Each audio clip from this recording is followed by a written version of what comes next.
साथीहरू यो पाल्पाको रोड कसले खानुभछ? हेलो एभ्रिवान, हजुरहरूलाई स्वागत छ मेरो मिनी ब्लगमा।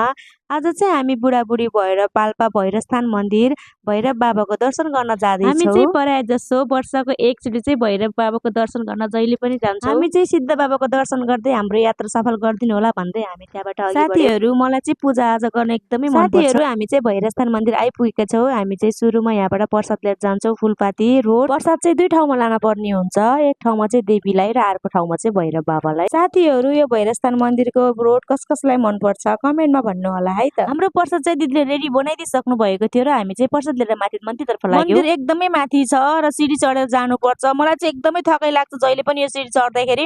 हामी तरै बसेको मान्छे त पहाडमा हिँड्न पनि धेरै गाह्रो हुन्छ। धेरै समयको हिँडाइपछि माथि आइपुगे मन्दिर। माथि आइपुगेपछि सुरुमा चाहिँ हामीले जुत्ता चप्पल राख्यौँ र मेरो श्रीमानजीले चाहिँ राख्नुभयो। मलाई चाहिँ एकदमै थकै लाग्यो। मन्दिर जानु अघि चाहिँ यहाँ जहिले पनि हात मुख खुट्टा राम्रोसँग पखालेर भित्र जानुपर्ने हुन्छ। ढोकाको दर्शन गरिसकेपछि हामी भित्र लाग्यौँ घन्टी बजाउँदै लस्कारै। चाहिँ हामीले देवीको दर्शन गर्छौँ। देवीको दर्शन गरिसकेपछि बल्ल भैरव बाबाको दर्शन गर्छौँ। भैरवस्थान मन्दिर जाँदाखेरि चाहिँ हामीले पञ्चे ओली लिएर गएको थियौँ। हाम्रो घरदेखि हाम्रो बाबा ससुरा बाबाको भक्कल थियो। त्यस पछाडि चाहिँ हामी जहिले पनि बुढाबुढी भएर हरेक वर्ष दर्शन गर्न मात्र आउँछौँ। पूजा सकिसकेपछि हामी चाहिँ टीका लगाएर थोरै प्रसाद लिएर अनि माथि फोटो खिच्नतर्फ लाग्यौँ। हामी चाहिँ माथिपट्टि गएर फोटो खिच्यौँ, टिकटक बनायौँ र बुढाबुढी मिलेर प्रसाद पनि खायौँ। अब चाहिँ साथीहरू हामी खाना होटलतर्फ लाग्यौँ। हाम्रो चाहिँ खाना आइसकेको छ र बुढाले चाहिँ खाना सुरु गरिसक्नु भएको छ। मलाई चाहिँ यहाँको खाना एकदमै मिठो लाग्यो, घरको स्वाद लाग्यो। खाइसकेपछि अब घर पनि जानु पर्यो। बाहिर चाहिँ धेरै पानी परिरहेको थियो। अब चाहिँ हामी घरतिर लाग्यौँ साथीहरू।